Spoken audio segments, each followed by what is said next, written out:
Hello, how's it going? In today's video, I'm covering the Frostwolf Defiance and Conquest of Redridge from Chronicle Volume 2. So let's go! After avoiding almost all contact with humans thanks to help from the elements, the Frostwolves arrived at their new home, the ALTERAC Mountains. Draka gave birth to a boy who she would name Gul'dan, but not immediately, because the first thing she and Durotan did was look at their newborn baby in sheer horror. He was bloody green, infected with the Orc's blood curse, and Durotan was like, oh, balls. That's it. This is the last bloody straw. He could no longer just stand by and accept the dark forces controlling the Horde. Neither could Draka. They told the clan to remain in the mountains and carve out a new life, while they would travel back to the Horde. So the chieftain, his mate, and little baby Gul'dan went south. Drakthar used his shamanic powers to send word to Orgrim Doomhammer. This was back when shaman could actually be useful. The elemental spirits whispered in Orgrim's dreams and said, "Sup brah, your buddy Durotan's coming back, and he wants to meet you in LAKESHIRE."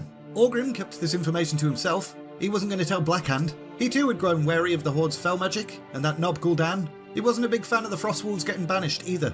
And he'd managed to discover the existence of the Shadow Council, and that was bloody outrageous. Orcs operating in secrecy, being spies and whatnot. What a load of nonsense. So he operated in secrecy and pretended to set up a scouting mission, and took only a handful of trusted guards with him to LAKESHIRE. When he arrived, it was a roller coaster of emotions. It's Durotan!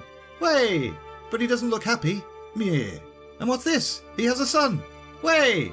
But it's green. Meh. Durotan explained everything he'd uncovered. The anonymous warning he'd received. You know, the one Nizul had sent him. His theory of Gul'dan being in league with bad guys.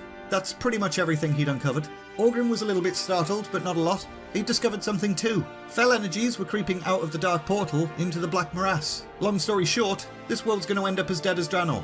They all agreed Gul'dan and Blackhand needed to be dealt with, at all costs. Orgrim would return to the Horde alone and pretend everything's fine. He urged Durotan and Draka to take shelter in the north until he sent word to them. He ordered his guards to accompany them on their journey home and keep them safe. Unfortunately, he'd end up regretting that decision until the day he died, because his trusted guards weren't loyal at all. They'd heard every word between Orgrim and his visitors, and they decided they didn't need Gul'dan's permission to decide what to do next. After travelling north for several days, being right two-faced bastards, they attacked Durotan and Draka. The two Frostwolves fought bitterly against their attackers, killing one of them in the process. The third Frostwolf is a baby. He didn't really do much. But they were outnumbered, and eventually they were struck down. Durotan, Draka and Gul'dan were left to die in the frigid cold. A few days later, a hunting party led by Aedelus Blackmore came upon the grisly scene. This was proof that the reports from Stormwind were true. These dead creatures looked exactly like the description of the beasts known as orcs. But then Blackmore heard the sound of a baby crying. He found Gul'dan starving and freezing, but alive. So he decided to have the little green beast taken back to Durnhold Keep to be examined. Maybe they could learn something. Maybe he could use him as a gladiator slave or something. A few more days later, Orgrim was wondering where the bloody hell his guards had got to. He sent other warriors north to find out what had happened. And they did.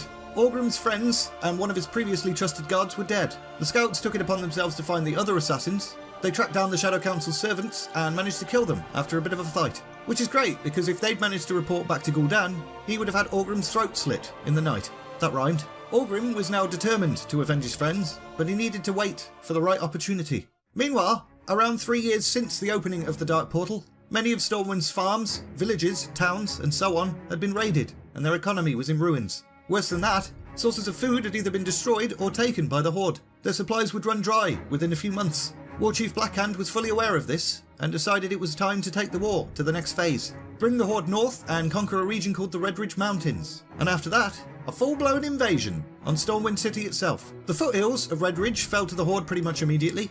It was so easy, the orcs genuinely felt like the humans just weren't capable of challenging them anymore. However, this is exactly what Commander Lothar wanted them to think and feel and stuff. As Blackhand led a small raiding party into the mountains to claim the town of LAKESHIRE as a Horde stronghold, Lothar and his knights came tearing down the slopes and were like, "Ha ha!" The Horde raiders fought hard, but nearly every one of them died in the ambush. Lothar almost managed to claim Blackhand's head that day as well, but the war chief was accompanied by 2 Shadow Council warlocks. Their fellfire turned the tide of battle, and Lothar was forced to retreat. Blackhand and the survivors limped back to the Horde encampment, but Blackhand wasn't all that grateful to the warlocks who'd saved his life. He was too busy being angry about the humiliation. He decided the Shadow Council should have sensed the impending ambush, so he went ahead and executed the 2 warlocks that had saved his life. And this annoyed Gul'dan. Those warlocks were his subordinates. Only he should be allowed to have them executed. Blackhand ignored Gul'dan's anger. He's war chief, so he's in charge, he thinks. And we're leaving it there! In the next Volume 2 video, the orcs head into the Blackrock Mountains and meet Ragnaros, which goes great for them, and also the first siege of Stormwind happens. As always, thanks very much to those of you who support the channel as patrons. Links in the description if anyone's interested in supporting the channel in that way. If you enjoyed this video, like, subscribe, all of that bollocks. And all that's left to say is, thanks for watching, and see ya!